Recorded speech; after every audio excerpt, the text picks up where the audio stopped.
আমরা আল্লাহর বান্দা, আল্লাহর এই সুন্দর পৃথিবীতে বাস করছি, যেখানে আল্লাহ আমাদের কাছ থেকে কোনো ভাড়া নিচ্ছে না। আল্লাহ পূর্ণ অধিকার দিয়ে রেখেছে বসবাস করার জন্য।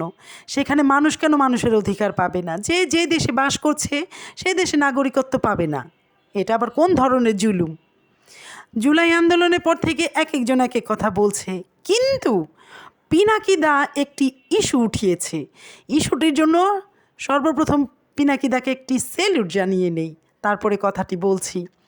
ইস্যুটি হচ্ছে বিহারিদের নিয়ে। বিহারিরা আমাদের দেশে আছে, কিন্তু তারা নাগরিকত্ব পাচ্ছে না, পায়নি এত বছর। তারা ভোটার অধিকার পাচ্ছে না।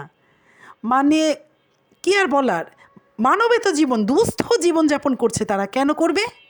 দেশ তো ছিল একটি, পরে বিভক্ত হয়েছে। যার যেই ভূখণ্ড ভালো লেগেছে সেই সেই ভূখণ্ডে রয়ে গেছে কিংবা চলে গেছে।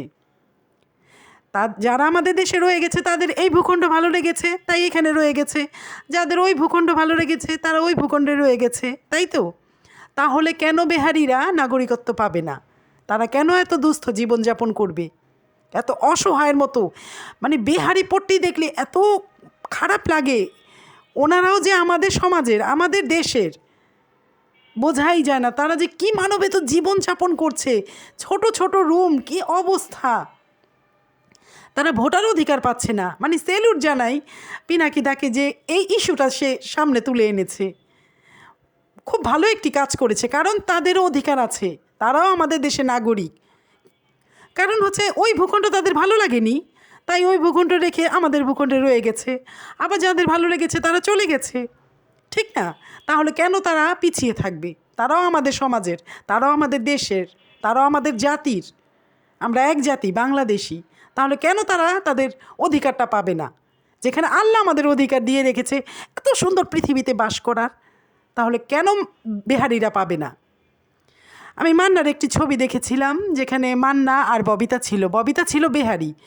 তো একদিন ববিতা মান্নাকে বলছে এই ডায়লগটা, যে আমাদের বলে বিহারি, আমরা পাকিস্তানে গেলে বলে এই তোরা বাংলাদেশের বাঙালি, এইখানে তোমরা বলো এই তোরা পাকিস্তানের বিহারি। আমরা কারা? আমাদের অধিকার কোথায়? আমরা কোথায় গেলে অধিকার পাবো? আমরা কোথায় গেলে আমাদের যে মর্যাদাটা, আমরাও মানুষ, আমরাও কোনো দেশের নাগরিক, সেই নাগরিকত্বটা কোথায় পাবো আমরা? কেন আমাদের সাথে এই জুলুম করা হচ্ছে? মানে একেবারে কারেক্ট কথা, তারাও মানুষ। আবার আরেকটি কথা, একটি প্রামাণ্যচিত্র দেখেছিলাম পাকিস্তানের, যেখানে আমাদের দেশের বাঙালিরা আবার ওইখানে রয়ে গিয়েছে। এখন এ কথা বলতে পারি না, আরও 5-7 বছর আগে দেখেছিলাম যে বাঙালিগুলো রয়ে গেছে ওই দেশে। তারা আবার মনে করেন এই আমাদের দেশে এরা যেভাবে আছে ওই বাঙালিগুলো আবার সেম ওইভাবেই আছে, মানবত জীবনযাপন করছে, দুস্থ জীবনযাপন করছে। তারা না আপন করে নিতে পারছে না। নাগরিকত্ব পাচ্ছে কি না সেটা জানি না, কিন্তু তারা আপন করে নিতে পারছে না।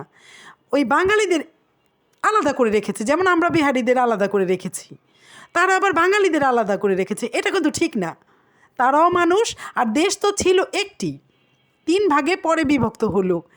হ্যাঁ, ইন্ডিয়া তো চলে গেল আলাদাই।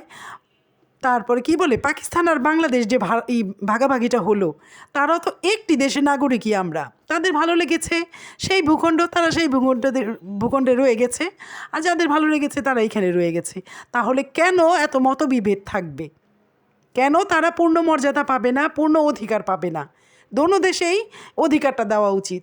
যারা ওখানে রয়ে গিয়েছে তাদের ওই দেশের অধিকার, আর যারা আমাদের কাছে রয়ে গেছে তাদের আমাদের অধিকারটা দেওয়া উচিত। আমার দাদার হচ্ছে নানা পশ্চিম পাকিস্তানের, আমার দাদার মা পশ্চিম পাকিস্তানের মেয়ে। তো তার বাবার ভালো লেগেছে বাংলাদেশ, মানে এই এই এই এই জায়গাটা, এই পূর্ব দিকে রয়ে গেছে বা চলে আসছে, যে কোনো মানে আমি জানি না ঠিক, কিন্তু এটা জানি পশ্চিম পাকিস্তানের মেয়ে। তো তাদের ভালো লেগেছে, তারা এখানে রয়ে গেছে। এর জন্য কি তারা এই দেশের নাগরিক হবে না? এটা কি ঠিক? যার যেই ভূখণ্ড ভালো লেগেছে সেই ভূখণ্ড চুজ করে নিচ্ছে। তাই বলে কি দুস্থ জীবনযাপন করতে হবে? আমাদের সাথে মিলবে না তারা? তাদের কালচার আমাদের কালচার এক হবে না? এটা একটা জুলুম, টোটালি একটা জুলুম। এটা ঠিক না। পিনাকি দা যে ভালো একটা ইস্যু উঠিয়েছে, কি বলবো, মানে খুব ভালো লাগলো। এটার একটা সলিউশন হওয়া উচিত। তাদের নাগরিকত্ব ফিরিয়ে দেওয়া উচিত, তাদের ভোটার অধিকার দেওয়া উচিত। তারাও মানুষ, তারাও আমাদের জাতি। আমরা এক জাতি। এখন তারা আমাদের দেশে রয়েছে, তারা বাংলাদেশি। তাদের বাংলাদেশি যে অধিকারটা দিয়ে দেওয়া উচিত। ভালো করেছে পিনাকিদাকে, সেলুট জানাই, দারুণ একটি কথা উঠিয়েছে। কারণ বিভেদ কেন করব আমরা, যেখানে আল্লাহর এত সুন্দর পৃথিবীতে আমরা বসবাস করছি। আল্লাহ মতভেদ করে নেই, আল্লাহ ভাড়া চায় না। আল্লাহ বলে না এই দেশের নাগরিক কেন ওই দেশে যাবি, এই তুই এইখানের টাকা ওইখানে ওকে ট্রান্সফার করি। আল্লাহর হুকুম হলে তো এক মুহূর্তে গিয়ে কোথা থেকে কোথায় চলে যাবে, কেউ আটকানের আছে? যেখানে আল্লাহ ছেড়ে দিয়েছে আমাদের বসবাস করার জন্য, সেখানে আমরা কেন মতবিভেদ করব?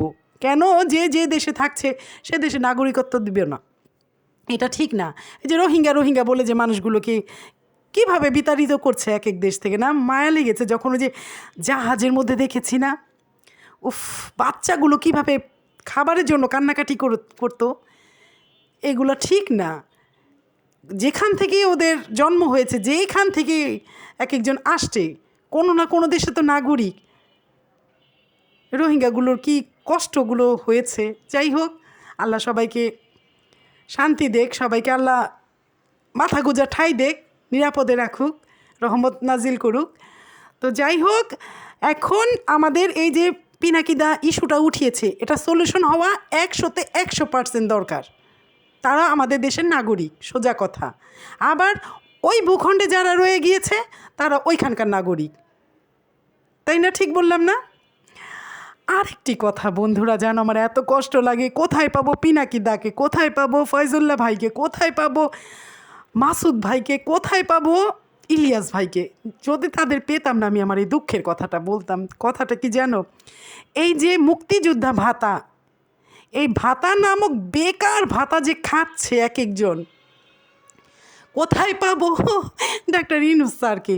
এই যে ভাতাগুলো কেন বন্ধ করছে না? কুত্তা লিক করতো যাদের ছেলেরা, তাদের মারাই কিন্তু এই ভাতাগুলো খাচ্ছে। এই ভাতাগুলো যদি বন্ধ করে দিত, আমি না জানো বন্ধুরা কি বলবো, 3টা রোজা মান্নত করে রাখছি। এই কুত্তা লিক যারা করতো, ওদের মারা যে খাচ্ছে ভাতাগুলো, টাকা পয়সা আছে, বাড়ি আছে, দোকান আছে, ভাড়া উঠাচ্ছে, মাসে হাজার টাকা ইনকাম, তারপরেও বেকার ভাতা খাচ্ছে। ওই যে কুত্তা লিক করতো ছেলেরা, আমাদের বেকার ভাতা খাওয়াচ্ছে। আল্লাহর কাছে শুধু একটাই বলার আমার, আল্লাহ কবে যে আমি শুনবো এই বেকার ভাতা বন্ধ হয়ে গেছে। হ্যাঁ দেখ, গরিব যারা, অসহায় যারা, দুস্থ যারা, তাদের দেখ, খোঁজ খবর নিয়ে দেখ। যাদের ছেলেরা কুত্তা লিক করেছে তাদের মাদেরটা একটু বন্ধ করতো বন্ধুরা। আমি 3টা রোজা রাখতাম, খোদার কসম। তো অনেক কথা বললাম, ভালো থেকো। আর সবাই দোয়া করো যেন পাকিস্তানি না, বিহারিরা আমাদের দেশের মর্যাদা পায়, আর ওই দেশে যারা রয়েছে তারাও যেন ওই দেশের মর্যাদাটা পায়, অধিকারটা পায়। তো ভালো থেকো, দোয়ার মাঝে স্মরণ করো। আবার দেখা হবে অন্য কোনো ব্লগে। সে পর্যন্ত আল্লাহ হাফেজ।